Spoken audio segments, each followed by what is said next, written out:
Hello दोस्तों, welcome back our YouTube channel वाणिज्य गुरु। दोस्तों, आज हम बात करेंगे सैलरी अकाउंट के बारे में। अगर आप भी वेतन भोगी कर्मचारी हैं, आपको भी सैलरी आपके खाते में अगर प्राप्त होता है तो ये वीडियो आपके लिए काफी उपयोगी है और काफी जानकारी आपको अपने अकाउंट से संबंधित इस वीडियो में हम आपको देने का प्रयास करेंगे। तो चलिए दोस्तों, आइए शुरू करते हैं। हमारा पुनः स्वागत है आप सभी का हमारे यूट्यूब चैनल वाणिज्य गुरु में। दोस्तों, अगर आप या आपके फैमिली में कोई भी गवर्नमेंट कर्मचारी है, चाहे वो सेंट्रल गवर्नमेंट का हो या स्टेट गवर्नमेंट का हो, चाहे वो पुलिस फोर्स में हो, डिफेंस में हो, रेलवे में हो, या अगर वो कॉरपोरेट सेक्टर में भी कार्य करता है, तो उनके लिए भी ये वीडियो बहुत ही उपयोगी सिद्ध होगा। जैसा कि हम सभी जानते हैं, हमारे एम्प्लॉय हमारे सैलरी का जो पेमेंट होता है वो हमारे एक बैंक अकाउंट में करते हैं। हम में से अधिकांश लोगों के खाते जो हैं बैंक में सैलरी अकाउंट के रूप में खोले गए होते हैं। अगर आपका भी खाता सैलरी अकाउंट के रूप में किसी बैंक में खुला हुआ है तो आपको भी ये जानना जरूरी है कि उस खाते से आपको क्या क्या बेनिफिट्स मिलते हैं।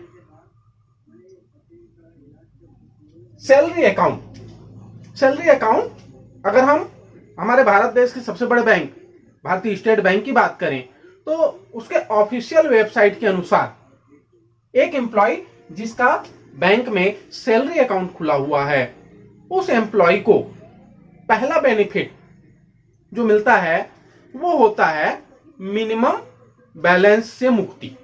जो न्यूनतम बैलेंस रखने का प्रोसेस है बैंक का, वो सैलरी अकाउंट पर लागू नहीं होता है। सैलरी अकाउंट होल्डर जो होते हैं उनको अपने खाते में न्यूनतम बैलेंस रखने की अनिवार्यता नहीं होती। चलिए, इससे पहले हम एक चीज आपको और बता दें। सैलरी अकाउंट जो होता है उसको 4 कैटेगरी में बांटा गया है, 4 श्रेणी में उसे डिवाइड किया गया। पहला होता है सिल्वर सैलरी पैकेज, दूसरा होता है गोल्ड, तीसरा डायमंड, चौथा प्लेटिनियम। बारी बारी से हम देखते हैं। सिल्वर पैकेज, अगर आपकी सैलरी 10,000 से लेकर 25,000 रुपए तक का है तो आप सिल्वर सैलरी पैकेज के अंतर्गत सैलरी अकाउंट ओपन होगा आपका। अगर आप 25,000 से 50,000 तक सैलरी प्राप्त करते हैं तो आपके लिए गोल्ड सैलरी पैकेज बैंक के द्वारा ओपन किया जाएगा। इसी तरह से 50,000 से 1 लाख रुपए तक की सैलरी अगर आपकी है तो डायमंड सैलरी पैकेज, और 1 लाख से अधिक है तो आपको प्लेटिनम सैलरी पैकेज खाता प्राप्त होगा। अब आइए हम देखते हैं कि इस सैलरी अकाउंट में हमें कौन कौन से बेनिफिट प्राप्त होते हैं। ठीक है, और उस बेनिफिट को जानने से पहले एक चीज हम और आपको बताएंगे। जो यहां पर हमने नोटिस किया हुआ है SGSP, इसका मतलब होता है स्टेट गवर्नमेंट सैलरी पैकेज। अगर आप राज्य सरकार के कर्मचारी हैं तो आप इस कैटेगरी में आएंगे। अगर आप सेंट्रल गवर्नमेंट के कर्मचारी हैं तो CGSP इस श्रेणी में आएंगे। अगर आप कॉरपोरेट सेक्टर से रिलेटेड हैं, किसी कॉरपोरेट संस्थान में आप काम करते हैं और आपके नियोक्ता ने आपकी सैलरी अकाउंट में ट्रांसफर करने के लिए आपसे सैलरी अकाउंट खुलवाया हुआ है तो आप CSP कैटेगरी के अंतर्गत आएंगे। इसी तरह से railway RSP, defence DSP, CAPSP है ना, central arm police salary package.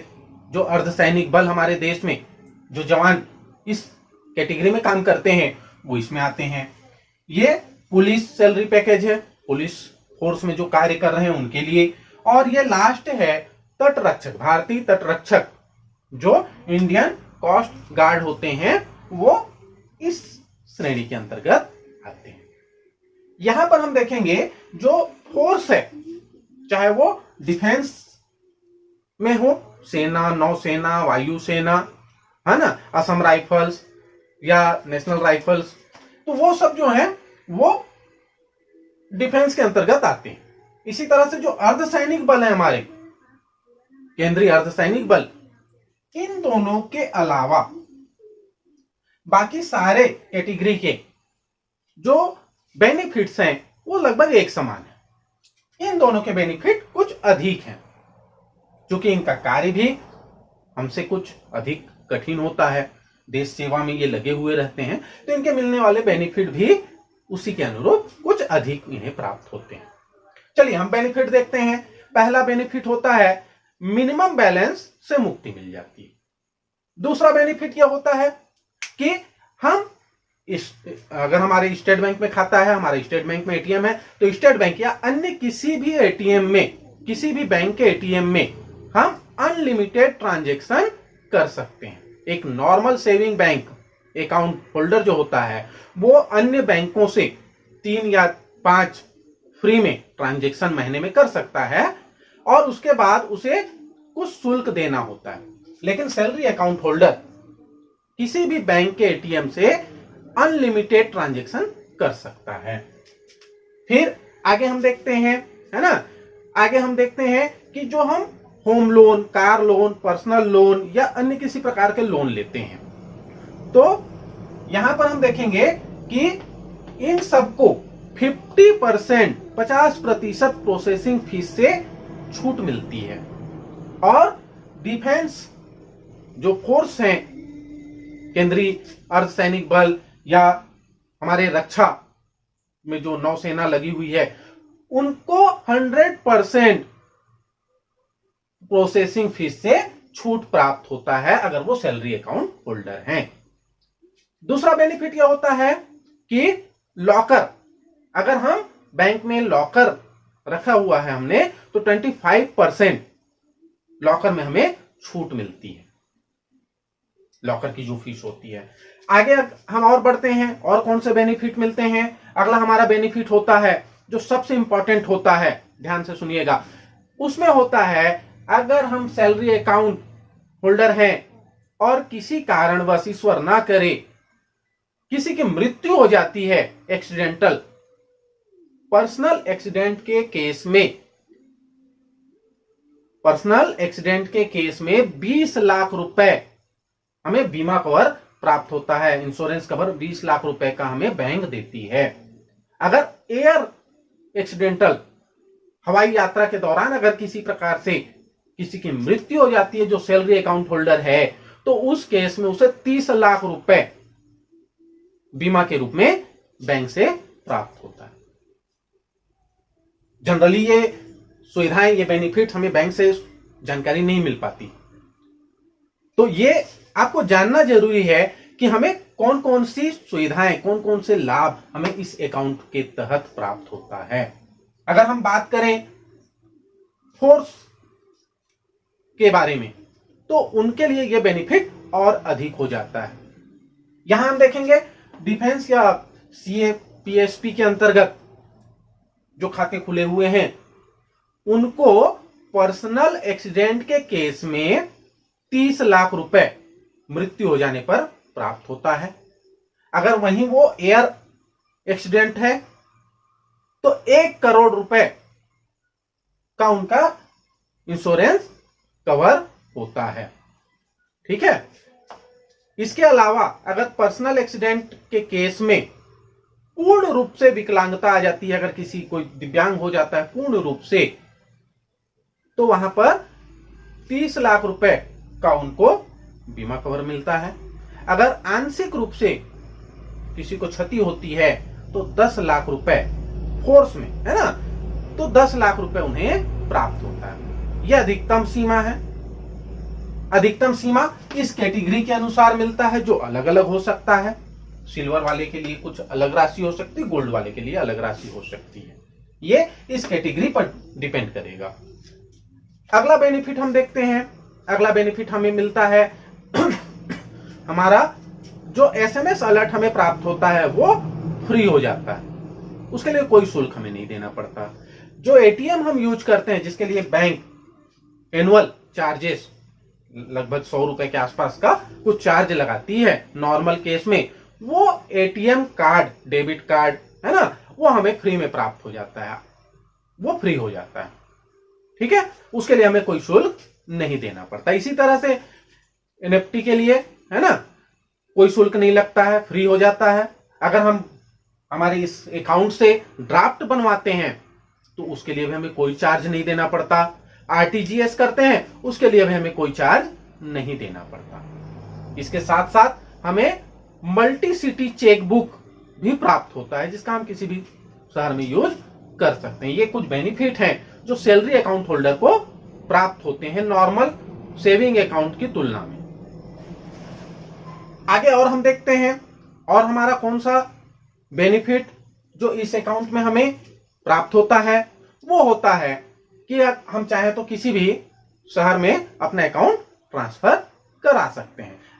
अगर हम किसी कारणवश एक जॉब को छोड़कर दूसरे जॉब में जाते हैं, दूसरी नौकरी करते हैं, और वहां भी अगर हम ये सैलरी अकाउंट अपना कंटिन्यू रखते हैं तो वही सुविधाएं हमें उसमें भी प्राप्त होती हैं। अगर किसी कारणवश लगातार 3 माह तक हमारे खाते में सैलरी नहीं आती है तो बैंक ऑटोमेटिक हमारे सैलरी अकाउंट को सेविंग अकाउंट में चेंज कर देता है। ठीक है, तो ये बेनिफिट हैं जो हमको मालूम होने चाहिए, हमें पता होने चाहिए। नॉर्मली बैंक से हमें यह सूचना नहीं मिल पाती, ये लाभ हमें नहीं मिल पाता। तो दोस्तों ध्यान रखिएगा, अगर आप सैलरी प्राप्त करते हैं, चाहे सेंट्रल गवर्नमेंट का हो, स्टेट गवर्नमेंट का हो या किसी कॉर्पोरेट संस्थान से हो, तो आप अगर अभी तक आपने अपने खाते को सैलरी अकाउंट में ट्रांसफर नहीं कराया है तो सबसे पहले आप अपने खाते को सैलरी अकाउंट में ट्रांसफर करा लीजिए, चेंज करा लीजिए, है ना। इसके लिए आप अपने नजदीकी बैंक शाखा में जाकर एक फॉर्मेलिटी पूरी करके, कुछ डॉक्यूमेंट्स जमा करके, है ना, आप अपने खाते को सैलरी अकाउंट में चेंज करा सकते हैं। साथ ही साथ अगर आप ऑलरेडी सैलरी अकाउंट होल्डर हैं लेकिन आपको मालूम नहीं है कि आपका खाता सैलरी अकाउंट है या नहीं, तो अगर यह आप जानना चाहते हैं तो हम अपने आने वाले वीडियो में वो प्रोसेस आपको बताएंगे कि आप अपने खाते के बारे में कैसे जान सकते हैं कि वो आपका अकाउंट सैलरी अकाउंट है या नहीं है। और अगर सैलरी अकाउंट है तो वो किस कैटेगरी में आता है, सिल्वर में, गोल्ड में, डायमंड में, प्लेटिनम में, वो इनमें से किस श्रेणी में है आपको तो मालूम है, पर हो सकता है बैंक से कोई त्रुटि हो गई हो और वो आपको अलग कैटेगरी में रख दिया हो। अगर ऐसा होता है तो अगर मान लीजिए आप गोल्ड श्रेणी में आते हैं और आपको सिल्वर में रख दिया गया है तो उसके लिए आप अपने बैंक शाखा में जाकर आपके जो पे स्लिप है उसके आधार पर आप अपनी कैटेगरी में सुधार करा सकते हैं। तो ये कुछ बेनिफिट्स हैं जो हमको सैलरी अकाउंट के तहत प्राप्त होते हैं और सभी खाता धारकों को जो वेतन प्राप्त करता है, अपने खाते में वेतन जमा कराता है, उसे इसके बारे में पता होना चाहिए। हो सकता है एक का और बेनिफिट हो जो मेरे से मिस हो गया हो, तो आप उसके बारे में कमेंट्स करके पूछ सकते हैं, उसकी जानकारी आप हमें दे सकते हैं या कोई जानकारी चाहें तो हमसे पूछ सकते हैं। उम्मीद करता हूं दोस्तों ये वीडियो आपको पसंद आया हो, आपके लिए उपयोगी हो। अगर आपको अच्छा लगे तो आप चैनल को लाइक कीजिए, सब्सक्राइब कीजिए और अधिक से अधिक लोगों तक ये सूचना पहुंचाने के लिए वीडियो को शेयर कीजिए। धन्यवाद। जय